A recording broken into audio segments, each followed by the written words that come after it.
Everyone, আজকে তো শনিবার। তো আজকে যে বিষয়টা নিয়ে কথা বলতে চাই সেটা হলো যে আমাদের বয়স।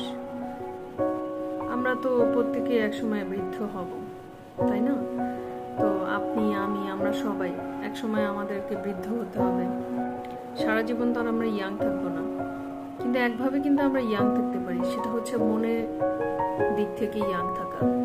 আমরা কিন্তু চাইলে যদি মনে করি যে আমরা মনের দিক থেকে সবসময় এভারগ্রিন থাকবো, সেটা কিন্তু থাকা খুবই সহজ। মন, মানসিকতা, চিন্তা ভাবনা সবকিছুতে।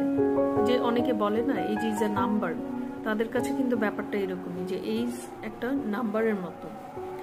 আপনি যদি এটাকে নাম্বার হিসেবে কাউন্ট করেন, আপনার মন সবসময় অনেক বেশি ভালো থাকবে। আর মজার বিষয় হলো, আমি আমার যে কন্টেন্টগুলো বানাই সেগুলো কিন্তু কোনো ব্যক্তি বা কোনো স্বার্থকে উদ্দেশ্য করে বানাই না। আমার নিজের যেটা মনে হয়, আমি নিজে যেটা বিলিভ করি সেটাই আমি বানাই। তো কেউ নিজের থেকে কোনো কিছু টেনে নিয়ে নিজের গায়ের উপর নিতে যাবেন না, এতে আপনার অশান্তি সৃষ্টি হবে, নেগেটিভ মন মানসিকতা তৈরি হবে। তো এই হলো বিষয়। তো সবাই অনেক অনেক ভালো থাকবেন।